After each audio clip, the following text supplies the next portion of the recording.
Focusing. I want to share with you the importance of focus in the workplace, how it directly influences your productivity, decision-making, and overall performance. This module on focusing is designed to help you understand the mental and emotional processes involved in concentrating on tasks, actions, and communications. By mastering the art of focus, you can enhance your efficiency, reduce stress, and achieve greater success in your professional life.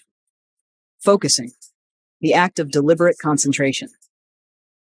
Focusing is a deliberate act that requires you to engage your cognitive abilities fully, putting aside emotional moods, personal life issues, and external distractions.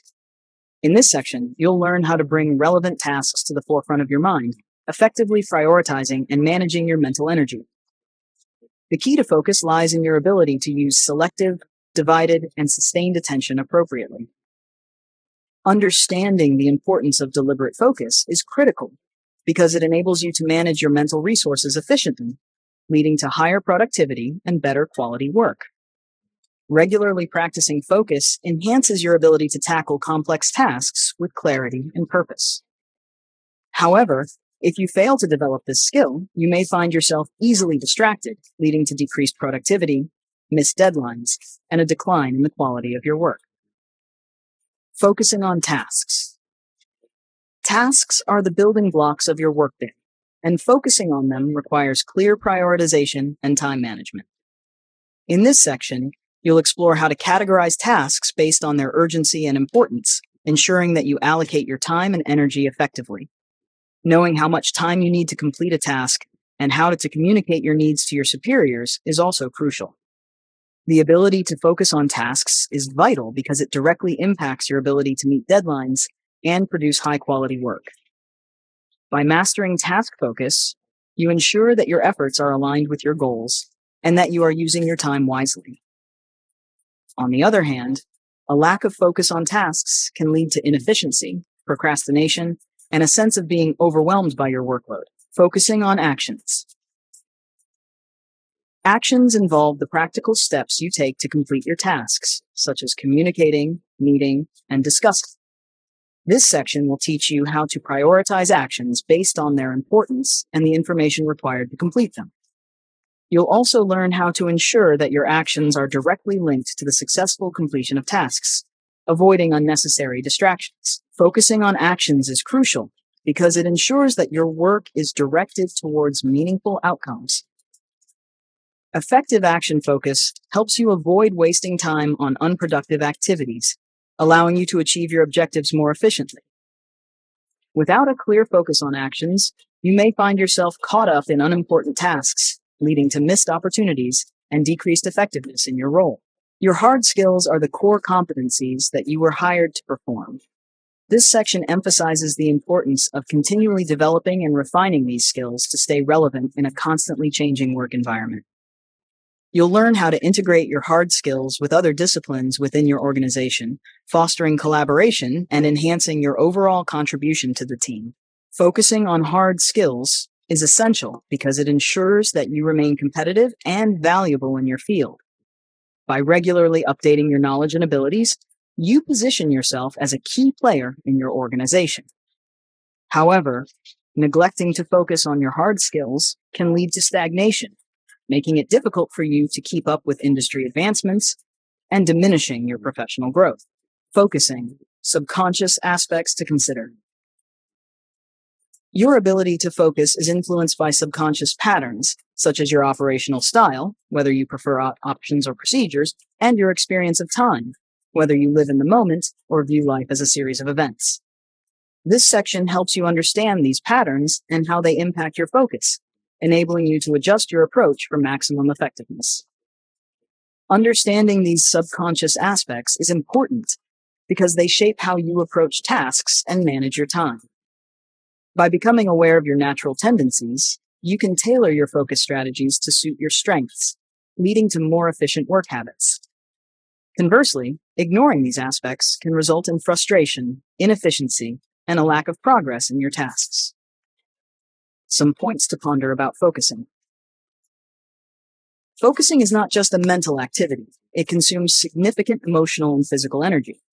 This section will provide you with practical tips on how to manage your focus, including taking breaks, managing your diet, and balancing your focus with relaxation to avoid burnout.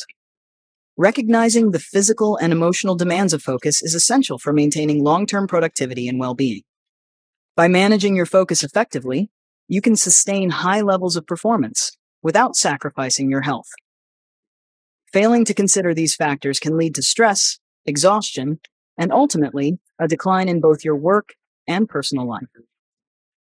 This module emphasizes the importance of focusing on various aspects of your work, from tasks and actions to hard skills and subconscious patterns. It provides a comprehensive understanding of how to cultivate effective focus and the consequences of not doing so. Hey, let's chat about focus. I've learned that when you truly channel your energy, you get more done. In my experience, structuring your day with intentional work intervals makes a huge difference. I usually dive into a task for about 15 minutes and then give myself a short break to recharge. This rhythm not only keeps me energized, but also sharpens my thinking throughout the day. When I work on a project, I start by outlining my tasks into manageable chunks. Breaking things down this way helps me tackle one thing at a time without feeling overwhelmed. I find that setting a simple morning routine, just a few minutes to plan out my day, creates a clear path for focused work and helps me stay on track. I also make it a point to create a distraction-free space. When I clear my workspace and silence non-essential notifications, I'm able to dive deep into my work. I've seen that when you design your environment to minimize interruptions, your productivity and creativity naturally improve. Another strategy I rely on is treating each focused interval like a mini challenge. I set clear, specific goals for what I want to accomplish in that time, and I find that this small burst of concentration fuels my motivation. It's about respecting your brain's natural limits and balancing intense work with well-timed breaks. In my experience, being mindful of your own rhythm and crafting a routine that fits your natural focus cycles can truly transform your day. It's not just about working harder, it's about working smarter. I hope these insights help you bring more clarity and calm to your workday. Hey, let's talk about how these focus strategies really work in engineering design and consulting tasks. In my experience, breaking your work into manageable chunks makes all the difference.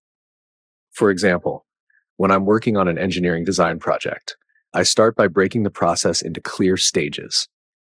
I might spend 15 minutes sketching out ideas or running quick simulations on a new component. After that short focus session, I step back for about 5 minutes to review what I've done and let my mind reset. This approach not only helps me catch errors early, but also sparks new ideas when I return to the design. In another case, while working on a consulting project, I was tasked with developing a comprehensive report for a client. I began by outlining the report into sections, like market analysis, technical recommendations, and implementation plans. I dedicated a focused 15-minute session to gathering data for the market analysis. Once that burst was done, I took a brief break, then shifted my attention to crafting clear recommendations. This step-by-step method made the large task feel much more manageable. I've also found that creating a distraction-free environment is key. For instance, before diving into a detailed review of complex CAD models, I ensure my workspace is clear of non-essential notifications and distractions.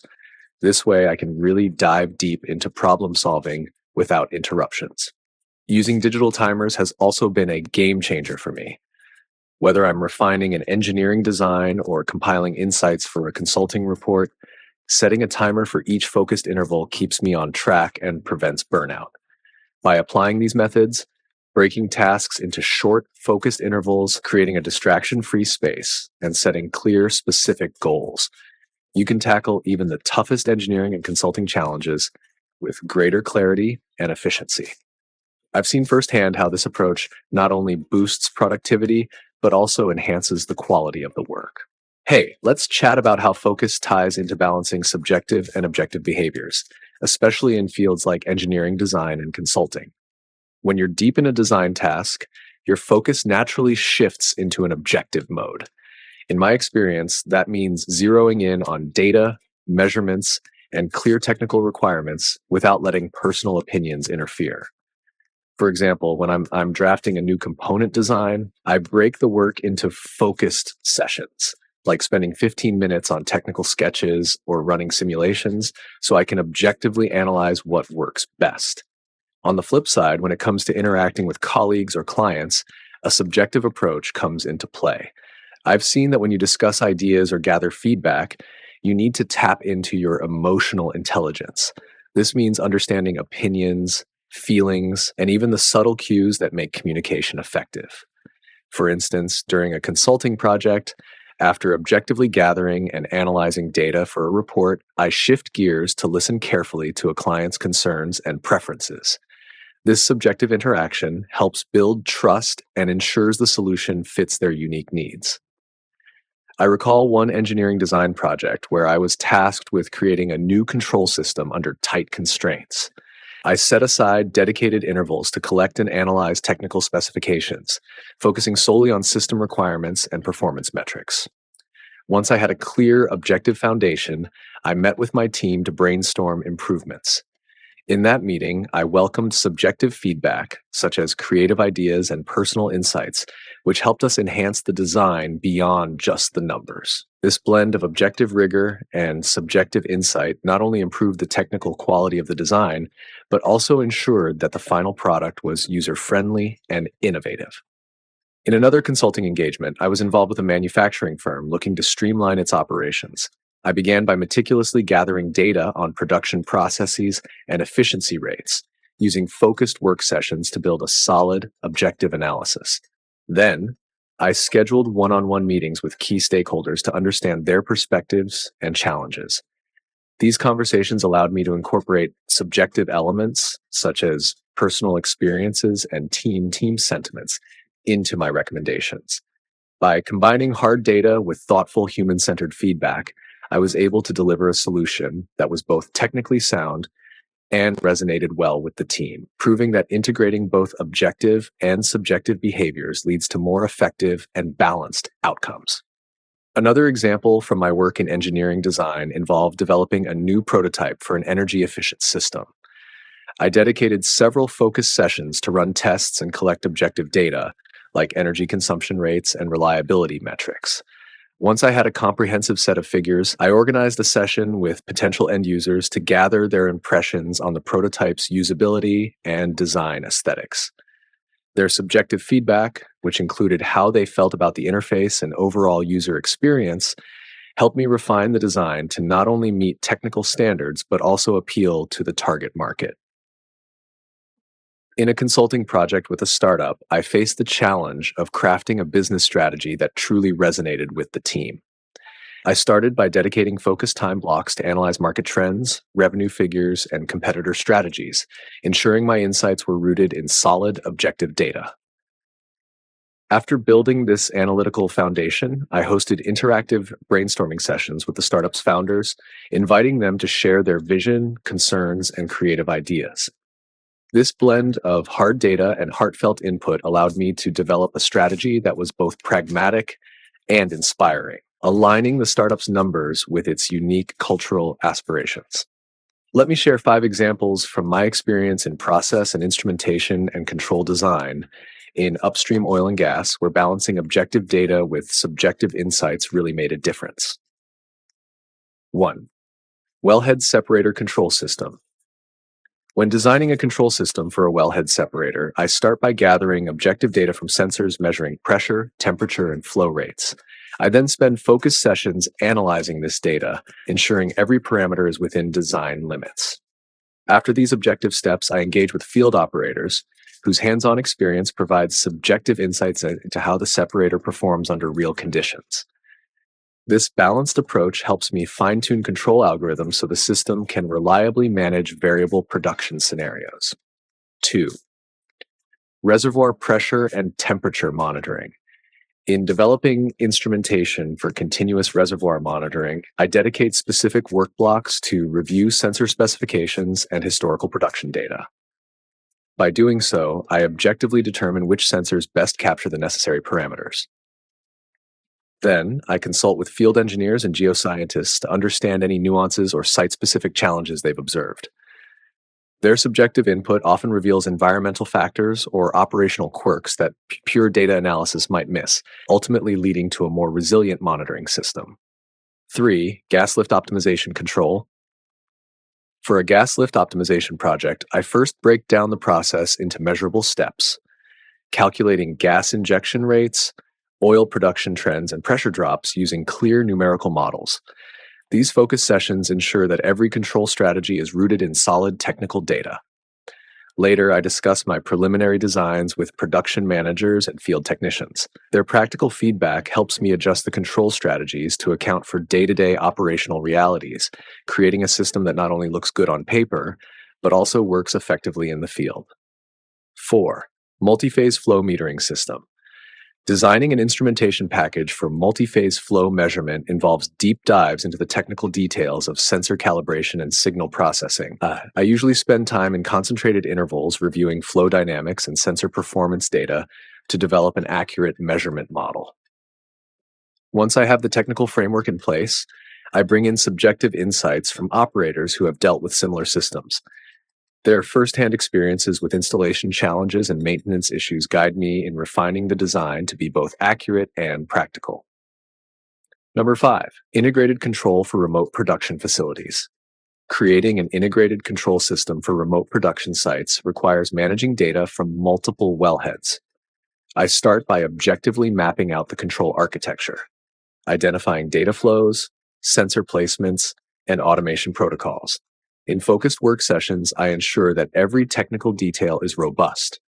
Then I host interactive discussions with field supervisors and control room staff. Their feedback on how the system performs in real-time operations is invaluable, helping me bridge the gap between high-level design and on-the-ground usability. This balanced approach ensures that the final system is both technically sound and user-friendly.